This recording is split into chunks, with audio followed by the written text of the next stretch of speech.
गर्भवती हथनी। केरल के घने जंगल में हाथियों के एक झुंड में एक गर्भवती हथनी रहती है।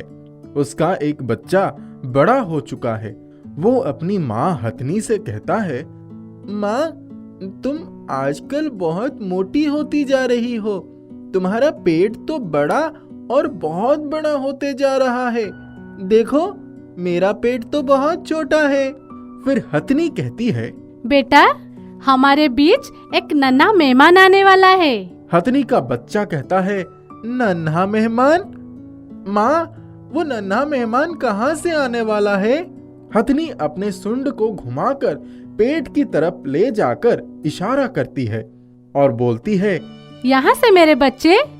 हथनी का बच्चा कहता है, माँ, मैं कहाँ से आया हूँ? हथनी कहती है, बेटा, तुम भी यहीं से आए हो।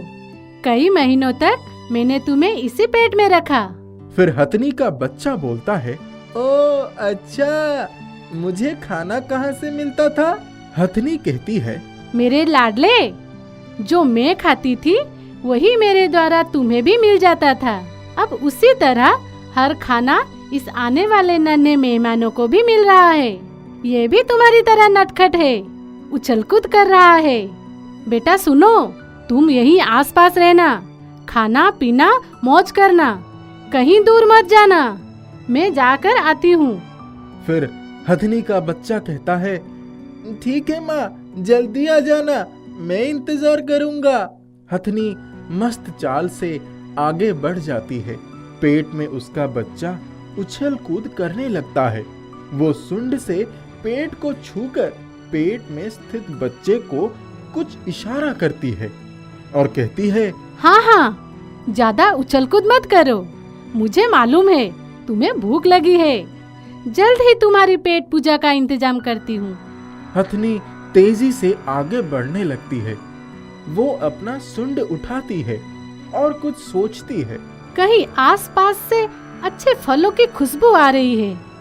मुझे जल्द ही उस जगह की तलाश करनी है। मेरे बच्चे से अब सब्र नहीं हो रहा है। हथनी दूर एक घर के पास दो आदमियों के पास कुछ फल रखते हुए देख लेती है। वो उसी तरफ बढ़ जाती है। वो बोलती है, अरे वाह, इंसान भी बड़े परोपकारी होते जा रहे हैं। जानवरों को स्वादिष्ट मीठे फल खिला रहे हैं। आज मेरे पेट में स्थित प्यारे बच्चे को भी इस फल का स्वाद मिल जाएगा। उछल कूद बंद करके खाकर ये भी सो जाएगा। आ जाओ, मेरे साथ चलो। हथनी उदास आंखों से तालाब के किनारे खड़े हुए अपने बच्चे को देख रही थी। उसके मुख से शब्द नहीं निकल रहे थे। उसका दुख दर्द आंसुओं में बह रहा था। हथनी का बच्चा कहता है, माँ, तुम क्यों रो रही हो? तुम्हें क्या तकलीफ है? मुझे बताओ, तुम बाहर क्यों नहीं आ रहे हो?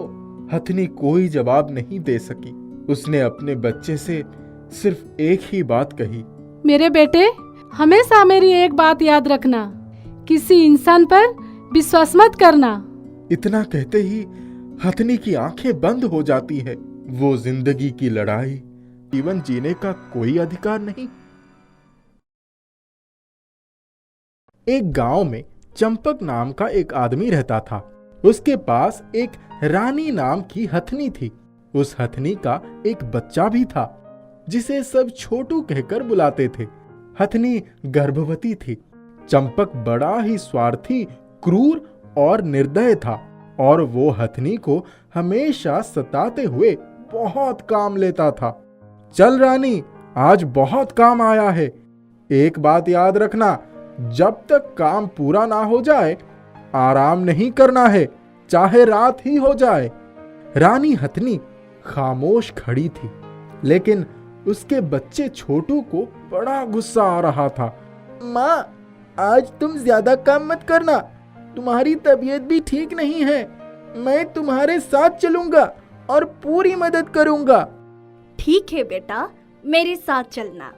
रानी अपने लाडले को सुंड से प्यार करने लगी। चलो, बहुत हो चुका माँ बेटे का प्यार, अब हो जाओ तैयार। अगर आज काम में ढिलाई हुई तो तुम्हारी धुलाई हो जाएगी। छोटू ने पीछे से चंपक का कपड़ा खींच लिया। है, अरे क्या करता है? डंडे पड़ेंगे तो अकल ठिकाने आ जाएगी। चंपक हथनी और छोटू को लेकर काम के लिए चल पड़ा। चल रानी, काम पर लग जा, लकड़ी उठा और आगे जा। रानी काम में जुट गई। बीच बीच में चंपक उसे मार देता था। छोटू भी छोटी छोटी लकड़ियां उठा रहा था। उसे चंपक पर गुस्सा आ रहा था। क्यों रे रानी, खाने में तो बड़ी तेज है, काम करने में जान निकलती है। काम चोर कहीं की, जल्दी जल्दी काम कर। इतना कहकर चंपक ने फिर से रानी को पीट दिया। छोटू ने सुंड उठाकर चिंगाड़ कर प्रतिकार किया। इतने में चंपक का एक साथी वहां आ गया। अरे चंपक, क्यों इस बेजुबान पर जुल्म कर रहे हो? बेचारी पेट से है, कम से कम इस बात का तो ख्याल करो। यह जानवर हम पर कितने मेहरबान रहते हैं और हम इंसान इनकी कदर ही नहीं करते। अरे ये बहुत आलसी हो गई है।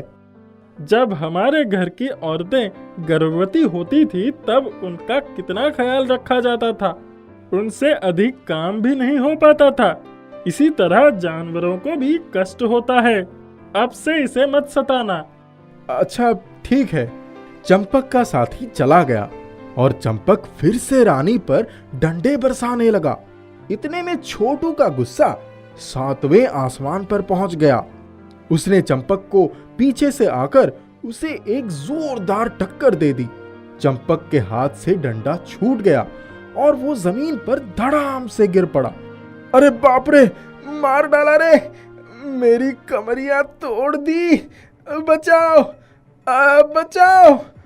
चंपक का वही साथी दौड़कर आ गया। अरे मैंने इतना समझाया था, फिर भी अपनी आदत से बाज नहीं आए। इस छोटू को भी अपनी माँ की बेइज्जती बर्दाश्त नहीं हुई और उसने अपना विरोध दिखा दिया। चंपक किसी तरह अपने पैरों पर खड़ा हुआ और छोटू की तरफ देखते हुए फिर से डंडा उठा लिया। छोटू ने भी पैंतरा ले लिया। चंपक डरकर पीछे हट गया और रानी उन दोनों के बीच में आकर खड़ी हो गई। नहीं मेरे बच्चे, इन्हें मत मारो। चंपक, समझ जाओ और सुधर जाओ। क्या अब हड्डियां तुड़वाने का इरादा है? अरे नहीं भाई। छोटू अपनी माँ की मदद करने लगा और शाम तक काम पूरा हो गया। वे तीनों घर वापस आ गए। चंपक का जवान लड़का अजय शहर गया हुआ था और उसे लौटने में रात हो गई। उसके घर के पहले जंगल में उसे 2 भेड़िया दिखाई पड़े। वे तेजी से उसकी तरफ बढ़ने लगे। वो डर के मारे चीख पड़ा। अरे बचाओ बचाओ, भेड़िया आ गया है, बचाओ। छोटू के कान में उसकी आवाज पड़ी और वो तेजी से दौड़ पड़ा। दोनों भेड़िए वार करने वाले थे कि उनके ऊपर छोटू का सुंड घपाक से गिरा। दोनों भेड़िया गिरे, लुढ़के उठे और रफू चक्कर हो गए। शाबाश मेरे छोटू, सही समय पर आ गया तू, मेरी जान बच गई। चल घर पर तुझे खूब ईख खिलाऊंगा। घर जाकर अजय ने अपनी माँ और बाबूजी को सारी हकीकत सुनाई। मेरा छोटू बहुत बहादुर है, वो हम सबका रक्षक है। अगले दिन चंपक के मन में कुछ और ही चल रहा था। उसने छोटू को बेचने की योजना बना ली थी। कुछ ही देर में एक व्यापारी आ गया। बाबूजी, छोटू को मत बेचिए, यह हम सबको बहुत प्यारा है। बेटा चिंता मत करो, दूसरा बच्चा आने वाला है। अजय और उसकी माँ ने चंपक को बहुत समझाने की कोशिश की, लेकिन चंपक ने छोटू को बेचकर ही दम लिया। छोटू की आंखों से आंसू बह रहे थे और उसकी माँ रानी का रो रो कर बुरा हाल था। रानी के कलेजे का टुकड़ा आज उससे दूर हो रहा है। माँ और बेटे दोनों मजबूर थे। छोटू नए मालिक के यहाँ पहुंच चुका था। वो बहुत दुखी था और खाना भी नहीं खाया। आधी रात को उसे घर की बहुत याद आने लगी, अपनी माँ की बहुत याद आने लगी। उसने अपने सुंड से एक बड़ा पत्थर उठाया और अपने पैर से बंधी हुई मोटी जंजीर पर दे मारा। जंजीर टूट गई और वो आजाद हो गया। वो भागता हुआ सीधे चंपक के घर पर पहुंचा और अपनी माँ से लिपट गया। रानी भी खुशी से झूम उठी। अजय और उसकी माँ भी बहुत खुश हो गए। छोटू, बहुत अच्छा किया जो तू वापस आ गया। हम उस व्यापारी के पैसे वापस लौटा देंगे और तुझे कभी भी कहीं भी नहीं जाने देंगे। हाँ माँ, अब छोटू हमेशा हमारे साथ ही रहेगा। छोटू हाथी मेरा साथी है। उसी रात चंपक को एक सपना आया। एक देवी माँ ने चंपक से कहा, चंपक, ये बेजुबान जानवर बहुत वफादार है, इन्हें सताना बंद करो। यदि इन्हें कष्ट दोगे तो भगवान तुम्हें कभी माफ नहीं करेंगे। तुम्हें भी बड़ा कष्ट भोगना पड़ेगा। ये भी ईश्वर द्वारा निर्मित प्यारे जीव हैं, इन्हें भी प्यार से जीने का हक है। जीवों पर सदैव दया करो। हे देवी माँ, मैं क्षमा चाहता हूँ। मैं अब किसी भी जीव को कभी भी नहीं सताऊंगा। सवेरा हुआ। चंपक जैसे ही अपने खटिया पर से उठा, उसकी धर्म पत्नी दौड़ती हुई उसके पास पहुंची। सुनिए जी, बहुत बड़ी खुशखबरी। रानी ने एक प्यारे से बच्चे को जन्म दिया है। छोटू का एक छोटा भाई भी आ गया है। अरे, ये तो बड़ी खुशी की बात है। अब तो मैं पूरे गांव में मिठाइयां बांटूंगा। इतने में वो व्यापारी भी आ गया और चंपक ने रुपए मंगाकर उसके हाथ पर रख दिए। अब मैं अपने छोटू को किसी के हाथ नहीं बेचूंगा। वे सभी रानी के पास पहुंच गए थे और प्यारे बच्चे को देखकर बहुत खुश हो रहे थे। छोटू भी अपने छोटे भाई से प्यार करने लगा। चंपक प्यार से रानी के शरीर पर हाथ फेर रहा था और छोटे बच्चे को भी प्यार कर रहा था। रानी, मुझे माफ कर दो। मैं अब तुम्हें कभी नहीं सताऊंगा। हमेशा तुम्हारा और तुम्हारे बच्चों का ख्याल रखूंगा। रानी ने प्यार से अपना सुंड चंपक के कंधे पर रख दिया।